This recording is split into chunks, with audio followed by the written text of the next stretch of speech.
तो आज है 28 मार्च। तो चलो चलते हैं अपने बच्चे की प्रोग्रेस रिपोर्ट लेने के लिए। आज मेरे छोटे बच्चे का ओपन हाउस है, मुझे जाना है रिजल्ट लेने के लिए। तो देखो इस घर के पास ही वो स्कूल दिख रही है सामने, अब वहाँ देखिए महादेव का मंदिर। मैंने यहाँ पे प्रणाम किया, फिर माँ बेटे दोनों लोग निकल दिया। इसको पूछ रही हूँ क्या करके आया, तो बोला बहुत अच्छा कर गया हूँ, क्योंकि इसका डेली का झूठ बोलना वही था, वो बहुत अच्छा पेपर गया है। क्योंकि हम जानते हैं जो घर में नहीं पढ़ रहे तो क्या ही करेगा। देखो ये है पोद्दार इंटरनेशनल स्कूल, जो कि भाई साधारण लोगों के बस की बिल्कुल बात नहीं है।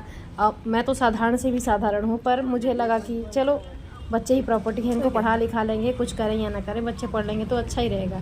लेकिन इतना सब सोच के इतनी बड़ी स्कूल में एडमिशन कराया, बच्चे पढ़ेंगे लिखेंगे आगे बढ़ेंगे। लेकिन बच्चों का क्या है, बच्चों की माइंड थोड़ा उल्टे चलती है। मुझे लगता है लड़कियां सबसे बेस्ट होती है, घर का काम भी कर लेती है, 3-5 में भी आगे रहती हैं और पढ़ाई लिखाई में भी आगे रहती हैं। और लड़के तो भाई किसी काम के नहीं, सिर्फ लाश फूंकने के काम आते हैं, बाकी किसी। देखो इनका फ़ी कार्ड इनका, अब ये देखो इतना खर्च करके हमको क्या मिला, कुछ नहीं। इसके पढ़ाई का खर्च मतलब पूरा बुक ड्रेस ट्यूशन फीस सब कुछ स्कूल का फीस सब मिला के 1.5 लाख साल का जाता है सिर्फ एक बच्चे का। तो बताओ इतना खर्च करके क्या मिला। अब इसको कोई टेंशन नहीं, अपना आराम से आके तारक मेहता लगा लिया, ठंडा वंडा पीने लगा, कोई दिक्कत नहीं है।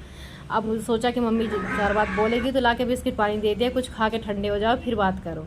मैं कही मैं क्या कर सकती हूँ, तुम खुद ही भोगोगे, तुम आगे देखो, तुमको क्या करना है। मैं इतना कुछ सोचती हूँ तो बच्चों को कुछ फ़र्क नहीं पड़ता। फिर 2-4 बात बोली, मैं अपना दंड का मंडल लेके चली गई अपने पार्लर, जहाँ से 2 पैसे आने हैं। और मैं ये सोचती हूँ कि भाई पैसा ना खर्च करूँ मैं, मुझे अपने लिए मैं सोच रही हूँ मुझे कोर्स करना था मेकअप का, उसमें 1.5 लाख तक पैसे लगेंगे। तब मुझे लगा कि जाने दो, मेरा तो अब चला गया, बच्चे पढ़ लिख लें वही बहुत है, इसलिए मैं वो कोर्स नहीं कर रही हूँ। तो लेकिन बच्चों का कोई टेंशन ही नहीं, पढ़ाई लिखाई से कोई लेना देना नहीं दूर दूर तक। ये तो बिल्कुल गधा ही निकल गया छोटा वाला, उसको तो लगता है क्या करेगा आगे जाके। और फिर इसके बाद मैं आ गई पार्लर में। पार्लर में जब से नवरात्रि है तो बहुत ज़्यादा क्लाइंट हैं नहीं, बस ऐसे तैसे रहते हैं। तो चलो इनका थोड़ा सर्विस था, मैंने करा। और फिर इसके बाद ये मैडम क्या बोल रही हैं कि ये जो अभी वॉर चल रहा है तो हम लोग को इतना टेंशन हो जाता है कि क्या होगा, कहीं इंडिया में तो नहीं होगा, हम पे अब क्या करें, हम जो होगा सो देखा जाएगा, पहले से टेंशन लेके क्या ही करना। फिर इसके बाद इनका सर्विस करने के बाद ये मैडम दूसरी वाली आ गई, इनके हस्बैंड है आर्मी में।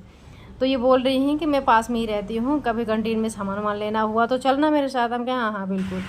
और फिर इसके बाद मैं बोर हो रही थी, चली गई मैं वहाँ बादाम शेक पीने के लिए बाहर। और फिर देखा तो फिर सब्जी वब्जी लिया, और अंगूर भी काफ़ी सस्ते दिख रहे थे, मैंने अंगूर लिया। घर पे आई तो बहुत सारा डस्ट पड़ा हुआ था, क्योंकि आंधी आई थी आज। तो बच्चे को बोला तुम वहाँ बाहर वाइपर मार लो, मैं यहाँ पे साफ़ कर लेती हूँ और सब्जी वब्जी रख देती हूँ। यहाँ निकाल लिया मैंने कपड़े निकालने में साफ़ वाफ किया, खाना पीना बनाया, खाए पिए सो गए। मिलते हैं नए दिन नए ब्लॉग में। राधे राधे।